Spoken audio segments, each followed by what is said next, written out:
Last night, Bill Maher on his show had on Al Franken talk about Donald Trump and Laura Loomer getting together. Well, this clip was actually brought to my attention by a fellow 9/11 researcher and personal friend of mine, Matt Garofalo. Uh, and Bill Maher had something critical to say about 9/11 truthers. Let's see what he had to say. Laura Loomer, may we talk about her for a To bring her, right? he brought her to a 9/11 11. remembrance, Yes. which is obscene. Well, she's a truther, right? A 9/11 truther. And by the way, Yes. in the 23 years since 9/11, at the beginning, there was a lot of truthers. I mean, you don't know what happened at first. People sent me a lot of videos. I watched them all. I said, I don't trust anybody in the media these days. I'm doing the deep dive. Okay, even most of the people at the beginning who were 9/11 truthers have fallen away. It's just not even a thing anymore. Everybody gets it. It involved, to think that George Bush could have planned something like that, just ridiculous. So to be a 9/11 truther, this is what I mean about Captain Queeg. We're at that end stage, I really think. Here's my question, because Laura Loomer said, Taylor Swift, she believes, is in an arranged relationship with Travis Kelce to influence the 2024 election. I think maybe Laura Loomer's in an arranged relationship to affect the election, because she's very close to Trump. She's 31, looks like his type. We did an editorial here a few years ago. You're remembering it already. It was basically, who's Trump fucking? Because I said, it's not nobody. He's been a dog for too long, and it's not Melania. I think we may have our answer this week. I think it might be Laura Loomer. I'm just saying. Well, I don't know what his... Well, I think that's all we need to see. And you didn't say much about anything, but it's interesting to note that a huge platform like Bill Maher would have something critical to say about the 9/11 truthers. Over the years, 9/11 has been maligned by fringe conspiracies. And when I say fringe conspiracy, I mean irrational theories. Stuff that really doesn't make sense, even ludicrous at times. It has besieged every facet of 9/11 discourse in public life and in viral media. Unfortunately, we don't have many serious 9/11 researchers or advocates left. In fact, there are very few of us. DJ Thermo Detonator, Sean Russell, Darren Harvey, Project for New American Century, Jonathan Bellasort, Leonardo Salvaggio, John Gold, who's still around, Robbie Martin, Abby Martin, myself. But it's hard to coexist with other skeptics, especially when there's ego running around. And I could name other researchers, but they have allowed their own vanity to basically overcome their moral clarity, which is basically just to report honestly as is, without compromise, without prejudice. And the only way we're ever going to get anywhere in the future, and it doesn't have to be related to 9/11, be related to any world event, is by responsibly educating the public, by giving them real-time, tangible information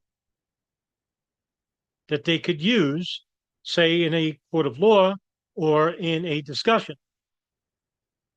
What is happening, which is slowly eroding away discourse, is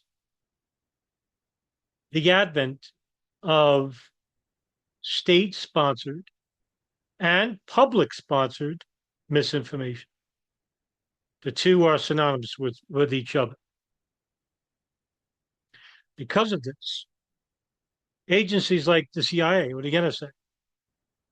Or the Israeli Mossad, or the Saudi General Intelligence Directorate, They don't need to compromise any group. People like Richard Gage and Jason Bermas and Barbara Honegger and Judy Wood and Rebecca Roth and Christopher Bolin and on, they're doing it for them. By doing what? Well, they're not reporting. You don't hear of them anymore because they've run out of things to say. As expansive as 9/11 is. They're propagating fringe theories that acquiesces to their worldviews. Mostly it's political and religious based. Sometimes it's racist based, racism. It's a mixture of all three. But primarily it's politically based. What this has done is basically allow for certain people who had information that could have stopped 9/11 from facing justice. Because if the fringe theories that are being propagated, such as living hijackers, fake planes, no hijackers on planes, means that the agencies who had information about Al Qaeda who hijacked the planes can get off scot-free. Because if there's no hijackers and there's no planes, you have no crime. And of course, people will actually say, well, it was Dobbs Akheim, it was Louis Libby, it was Paul Wolfowitz, it was Douglas Feith, it was Richard Pearl, it was Larry Silverstein, it was this, it was that, it was him, it was this way, it was that way. This is how they did it. And yet not one of them has ever gone to solidify and bring to justice these miraculous theories that implicate the entire apparatus. I wish it was as simple as they made it out to be. 9/11 is very expansive. It's very complex. And this is the reason why Bill Maher can enjoy the freedoms of criticizing 9/11 truthers in general, because there are no truthers, he says. He doesn't know about me. He doesn't know about DJ Thermo Detonator or anybody else for that matter. We're not popular. We're not sexy enough. We're not loud enough. And we are not irreligiously apolitical and political enough to entice the fanatics, because fanatics are loud and they're noticed. I don't need to be. I figure that the information I provide is loud enough and is good enough, and it is.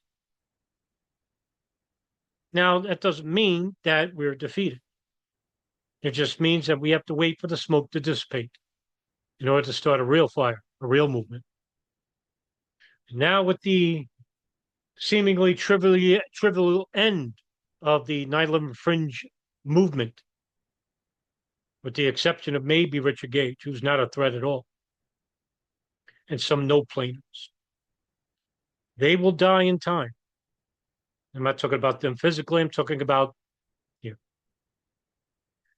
They won't be respected. They won't be invited to speak on except for those very fringe shows that cater to faith, conspiracy, and unreasonable speculation, because they don't care about going to court, because for them, the courts are all in on it.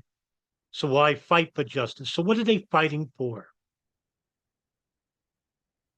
What are they in this for? The truth? Well, it says at the CIA wall in Langley, ye shall know the truth, and the truth shall set you free. But as you could see, truth movement itself is basically almost dead, as Bill Maher states. Well, I happen to disagree, because the real movement is still here. We're still here. And you have other people that are, not ardent authors or advocates that are still trying to bring awareness. And they're on viral media. I spoke of one, Mike Garofalo, for one. Others like Gumby and Ben Howard and Aaron Good.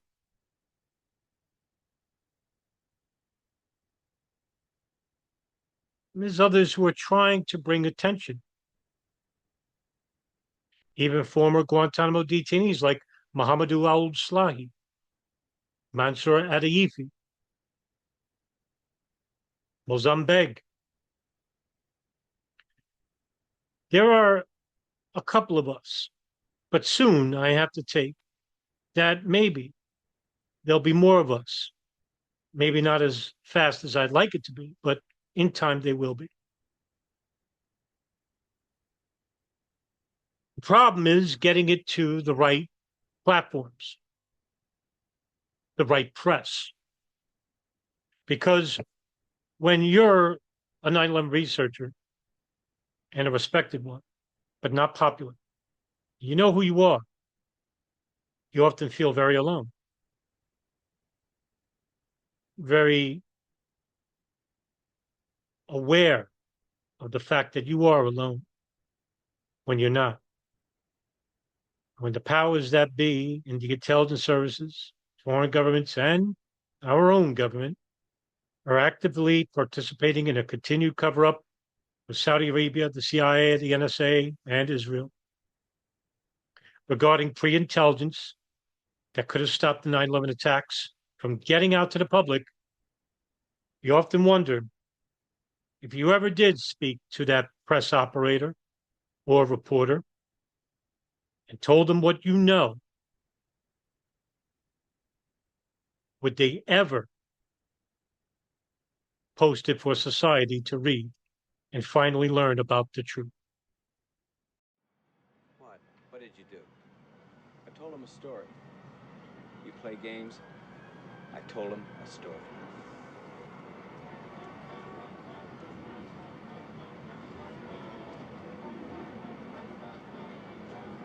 Oh, you poor dumb son of a bitch. You've done more damage than you know. I hope so.